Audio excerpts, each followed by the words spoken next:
I'm good, Marcia, and good to be with you tonight. I hope we can have an interesting conversation, Yes, sir. discussion, Yes, sir. informative. So I'm looking forward to participating in whatever you want to talk about. Yes, yes. Thank And you. Thank you. if Yeah. I might, do you want me to go in? Go right on, because um, I was listening to your main point of discussion so far. The advice, the UK advisory, the British advisory about Mm-hmm. tourists coming to Barbados. Yes. Like all Barbadians, this is something pay a close attention to, given Mm. the long-standing importance, particularly now, of tourism to our total economic future. It's the only thing we have that's doing well for us. It might not be perfect, but it has consistently been performing last few years. The numbers themselves show that we've been doing some things right. Apart from that, I also have still maintain a professional interest in PR regarding tourism, because I was at one time public relations manager for the Barbados. There was Barbados Tourist Board there, so I'm accustomed to this thing of paying attention what the rest of the world, how they see us and what they say about us in the media. And it's in that context then that I'd like to give my take on this British precaution. First of all, the British government is doing what it's supposed to do.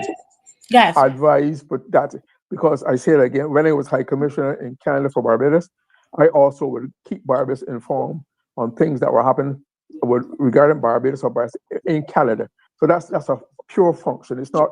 It doesn't necessarily mean it's a state of emergency or close to a state of emergency. That's a routine fashion. I sent reports to Barbados every Friday Mm-hmm. on various things, just to present the picture from my jurisdiction to Barbados. So I would caution that. Um, while we do not like to see these things happen, I mean, ideally we like to believe there was no crime at all anywhere in the world, but that doesn't exist. But what we need to do is what the British government is doing: advise their persons to be more alert, because we know ourselves that the crime situation is not what it has traditionally been, and Yes. that's what we've been right. That's why we've been agitated about pressing the government, support the police, agitated for the police sector, because we know how important crime is to the stability of the country. Everything that hinges on crime and security and safety. So therefore, I think that the British government gave us responsible, and they took it fulfill its responsibility. And I know that it's not. I heard the term downgrade being used, but it's not a downgrade. If if it's a downgrade from what to what? It's an It is. advisory. It's an advice, It's a a travel caution. It's a advisory. caution. It's a Yeah. caution that things have changed. And I've been to New York and other parts where you get these advisories to all visitors who are not familiar with these circumstances and the environment, and they're encouraged to be cautious, to take care, be on the lookout. So this is understandable, and this is thing. I see where you quoted Mr. Holder as saying not he's not aware of the advisory. Uh, I thought that was interesting, but I'm even more interested in what Minister Gooding Edgell, in a very fulsome response in the same today's paper, gave it context. He is saying that he acknowledges the existence of the advisory, but he's saying he just came back from Europe. He was Mm-hmm. between Britain and Europe. He said he had 11 meetings in 4 days. So he was at Europe. He was just come back from Europe, and he said that during his discussion both in Britain and in Europe, Mm-hmm. this it's on page 3 of today's paper. Yeah. Headline Brits weren't right. He's saying that the issue they discussed Barbados' profile, what's happening with it, and the pros and the cons, the good and the bad. But at no time they did not vouchsafe any information, they did not initiate that there was any excessive concern about crime. Okay.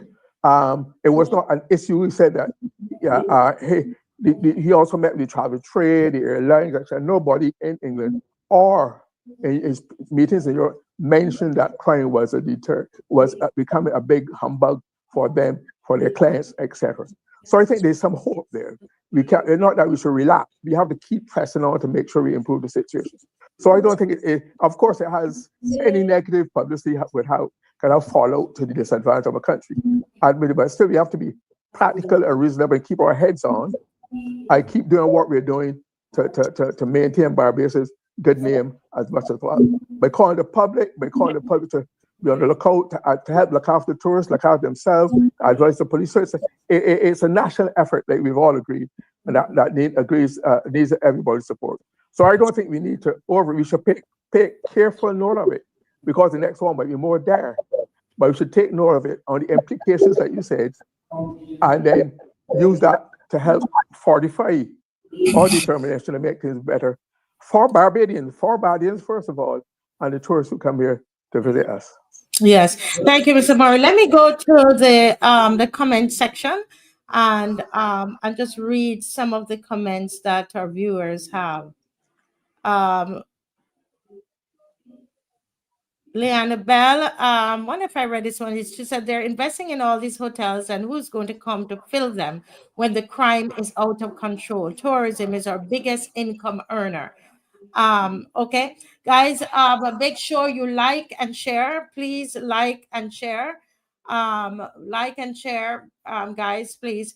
Julia Robinson, I know you're watching from the diaspora. Beach vendors will lose money. She's saying.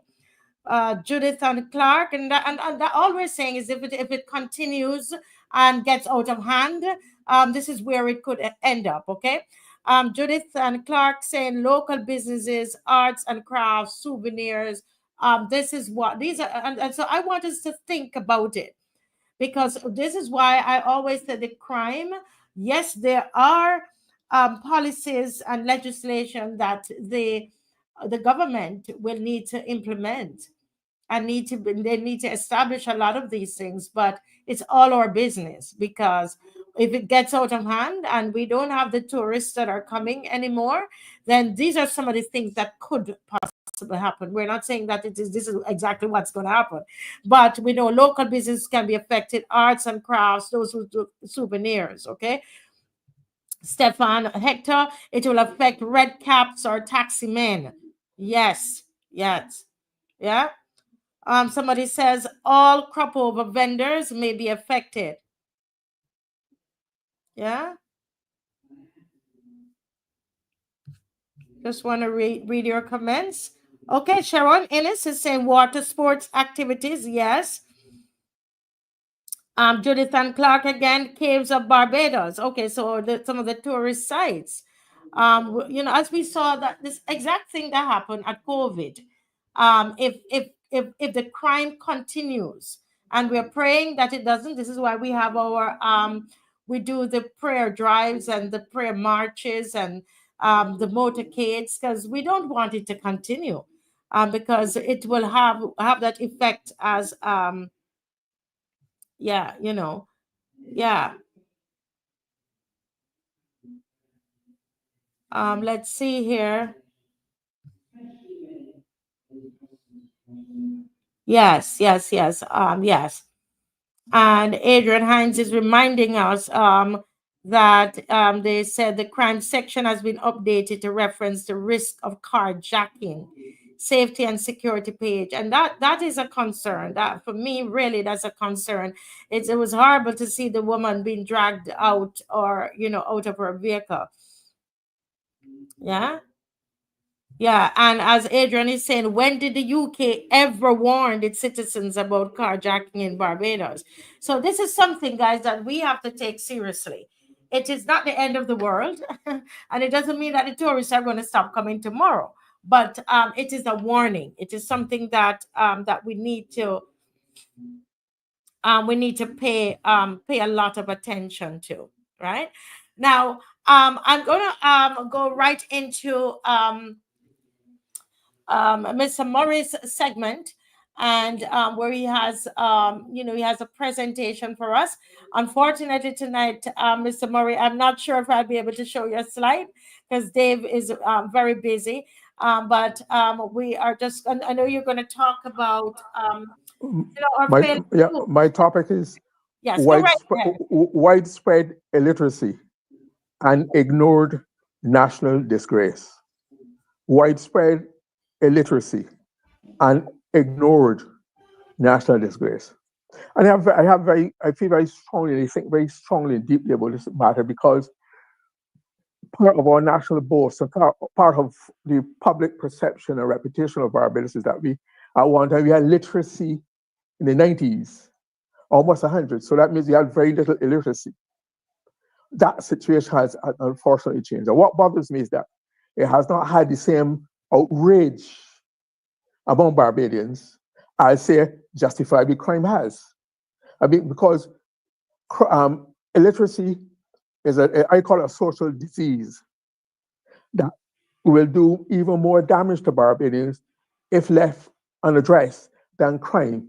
You can lock up, you can fine, you can do things to curtail crime. But when somebody is illiterate, it's not easy to turn up. It's a different process. It's much more damaging. And illiteracy basically is generally defined as the inability to read or write. And some people will say count, but in the inability to read or write. And that has severe implications for Barbados. And what bothers me is that having had such a fine reputation, where we even exported persons, where people who went to school in Barbados to seventh standard could go abroad in the Caribbean elsewhere and work, go to universities and do well because the foundation and literacy is the foundation of all education, of all life. Read and write, because that you're nothing. You are handicapped. You can't function. You can't understand. You can't involve yourself. You are just a passenger, flotsam and jetsam in the sea of life. You're not really fulfilling your potential.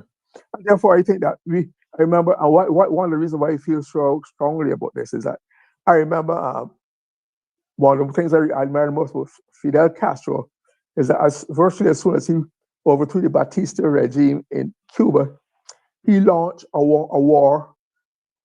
program to eradicate illiteracy.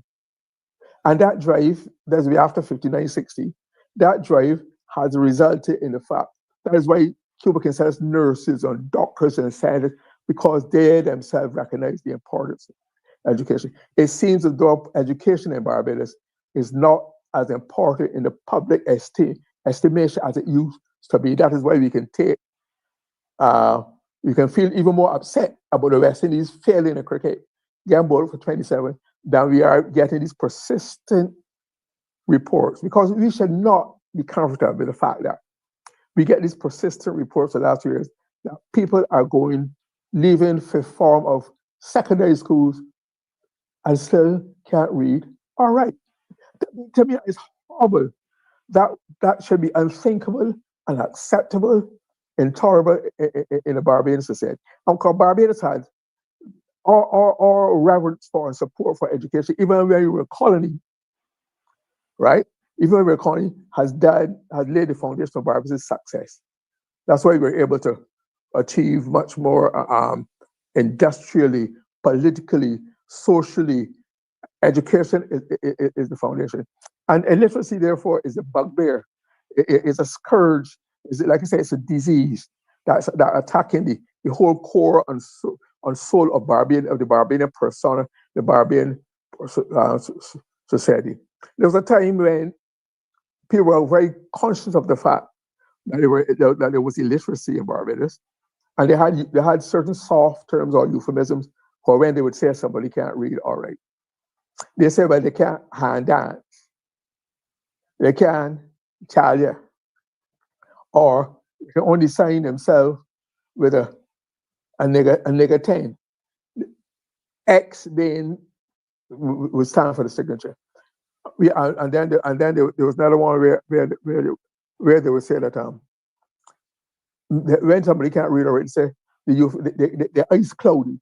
So we had a way of protecting or shielding, but now it seems there's no shame, there's no disadvantage for persons to leave school after 5-6 years of high school and can't read or write. I think that should never happen, and we should not tolerate any further. And if you look for things, I think government has let us down in not